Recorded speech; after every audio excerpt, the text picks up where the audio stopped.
समय बदल गया है। अब अगर हमारे अधिकारों पे कहीं से भी हमला होगा तो हम लोग चुप बैठने वाले नहीं हैं। जब 10% आर्थिक आधार पर आरक्षण आप सामान्य जाति के बच्चों को दे सकते हैं, सामान्य जातियों को दे सकते हैं, तो 10% आरक्षण आप अति पिछड़ी और अति दलित जातियों को क्यों नहीं दे सकते? सरकार ये बताए। और अभी ये आंदोलन खत्म नहीं हुआ है। आज तो संपूर्ण भारत में भारत बंद जारी है, लेकिन 11 सितम्बर को जो हमने दूसरा चरण इसका बुलाया दिल्ली में, उस दिन हम सरकार को घुटने टिकवा देंगे। चैलेंज करके कहता हूँ, आज इस आंदोलन में जिस सरकार के नेतृत्व में हमारे लोगों की पीठ पर लाठियां पड़ेगी, उस सरकार की कुर्सी को पलटने का काम, तख्ता पलट करने का काम भी हम आने वाले कल में करेंगे। इस बात का भी मैं सरकार को चैलेंज देता हूँ, मेरी बात को याद रखना। मैं सरकार का विरोधी तो हूँ। जब तक सरकार जिम्मेदारी से कोई काम नहीं करेगी, हम सरकार की नीयत पे शक करते हैं, हम सरकार का भरोसा नहीं करेंगे। चंद्रशेखर, आप यहाँ क्यों आए? मैं यहाँ जिस समाज ने सड़कों पे उतर के इस केंद्र की सरकार को और सुप्रीम कोर्ट में बैठे जजों को ये बताने का काम किया है कि समय बदल गया है। अब अगर हमारे अधिकारों पे कहीं से भी हमला होगा तो हम लोग चुप बैठने वाले नहीं हैं। उसी सरकार को ये बताने कि जब समाज सड़कों पे रहेगा तो उनके नेता भी बंगलों में, महलों में नहीं बैठेंगे, वो भी सड़कों पे रह के समाज का संरक्षण करेंगे।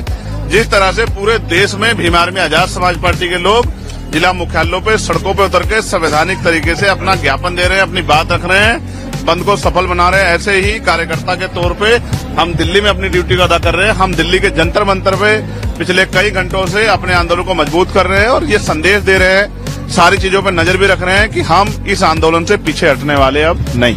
कुछ लोग कह रहे हैं आप विरोधी भी हैं बंद की। मैं सरकार का विरोधी तो हूँ।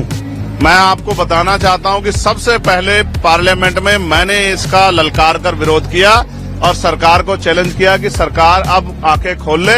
अब वो दिन नहीं रहे, 2 अप्रैल 2018 दोहराने का मौका न दे। और फिर सरकार ने अपनी बात रखते हुए कहा कि हम इसको नहीं कर रहे हैं, उसको नहीं कर रहे हैं, लेकिन जब तक सरकार जिम्मेदारी से कोई काम नहीं करेगी, हम सरकार की नीयत पे शक करते हैं, हम सरकार का भरोसा नहीं करेंगे। क्योंकि हमने देखा है आरक्षण पे सिर्फ ये हमला नहीं, निजीकरण के द्वारा, लेटरल एंट्री के द्वारा, जैसा अभी आपने 45 का कर दिया था, तो हमने जबरदस्त आवाज उठाई तो आपको वापस लेना पड़ा। फिर ठेकेदारी के जरिए, संविदा के जरिए, आउटसोर्सिंग के जरिए, जिस तरह से आपने सरकारी नौकरियों को खत्म करके आरक्षण की धज्जियां उड़ाने का काम किया, ये किससे छिपावा नहीं है। और जिस तरह से आपकी सरकारें निजीकरण को बढ़ावा दे रही है, पूंजीपतियों को बढ़ावा दे रही है, कॉर्पोरेट सेक्टर को बढ़ावा दे रही है, सरकारी स्कूलों को बंद कर रही है, नौकरियों को खत्म करे, 69 शिक्षक भर्ती में जिस तरह आपने घोटाले किए, और फिर तमाम तरह से आपकी लंबे समय से नीति, आपकी आइडियोलॉजी हमने देखी। हम इस सरकार के ऊपर, इनकी नीतियों पर भरोसा नहीं करते, इसलिए हमें इस सरकार की नीयत पे खोट है। डॉक्टर बाबा साहब अम्बेडकर ने कहा था, संविधान कितना भी अच्छा क्यों ना हो, चलाने वाले हाथ अच्छे नहीं होंगे, उनकी नीयत अच्छी नहीं होगी, उनकी नीति अच्छी नहीं होगी, तो अंत संविधान बुरा साबित होगा। इसलिए आज हम ये नीला झंडा लेके किसी भी कीमत पे सरकार के हथकंडों को, सरकार की बुरी मंशा को, सरकार के षड्यंत्रों को कामयाब नहीं होने देंगे। एक और बात, अगर सरकार कहती है कि बंटवारे की बात, वो कुछ देने की बात कर रहे हैं, तो मैं आपको विश्वास दिलाता हूं, मैं चंद्रशेखर आजाद, बाबा साहब अम्बेडकर, मान्यवर काशीराम साहब, मान्यवर दीना भाना वाल्मीकि जिनके मिशन का सिपाही, मैं आपको विश्वास दिला कहता हूं, ये हमारे भाइयों की बात है। हम अपने भाइयों से इस आंदोलन के बाद टेबल टॉक करेंगे, उनकी समस्या को सुनेंगे, अपनी बात भी रखेंगे और मिलकर अपनी समस्या का हल निकालेंगे।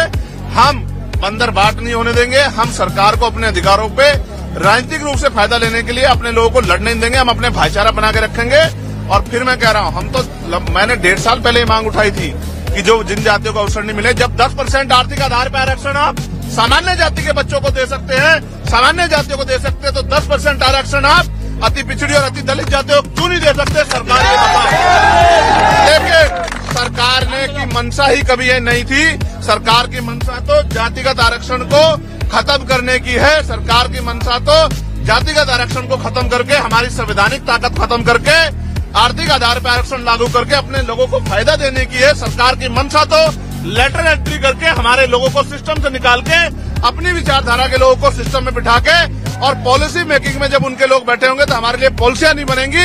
इसलिए हमें सरकार की नीयत पे खोट है। हम अपने भाइयों के साथ खड़े हैं। अगर हमारे भाइयों को हिस्सा देने की बात आएगी तो हम अपना हिस्सा भी उनको दे देंगे, लेकिन सरकार की नीयत के खोट को और सरकार की प्रणालियों को हम लोग लागू नहीं होने देंगे।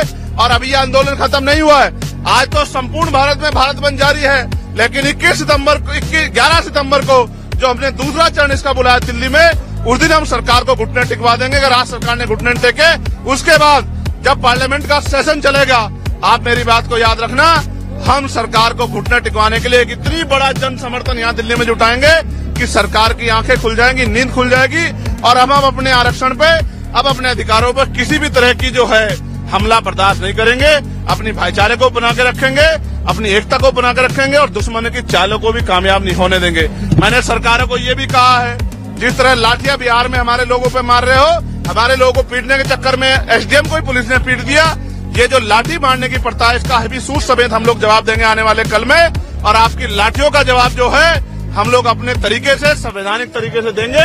और मैं चैलेंज करके कहता हूं, आज इस आंदोलन में जिस सरकार के नेतृत्व में हमारे लोगों की पीठ पर लाठियां पड़ेगी, उस सरकार की कुर्सी को पलटने का काम, तख्ता पलट करने का काम भी हम आने वाले कल में करेंगे। इस बात का भी मैं सरकार को चैलेंज देता हूं, मेरी बात को याद रखना। चंद्रशेखर जी, जो 2000 इलेक्शन में अभी पार्लियामेंट में जो इलेक्शन हो रहा है, उसमें जो लोग संविधान की कॉपी लेकर घूम रहे थे, आरक्षण और संविधान को बोले थे कि आरक्षण खत्म कर दिया जाएगा, और आज वो कहाँ दिखाई दे रहा है? देखिए, मैं आज अपने समाज के संरक्षण के लिए, समाज के आवाज को मजबूत करने के लिए सड़क पर उतरा हूं। आज मैं किसी को कुछ नहीं कहना चाहता। हमारे समाज की आंखें वो सबको देख रहा है, कौन क्या कर रहा है। समाज की आंखें नहीं, ऐसा नहीं समाज की आंखें नहीं है, समाज देख रहा है। और अब समाज आने वाले कल में जो फैसले लेगा, उनसे सभी दलों को एहसास होगा कि किस तरह से चुप्पी रखी जाती है और किस तरह से बंद मुंह करके सरकार को समर्थन दिया जाता है।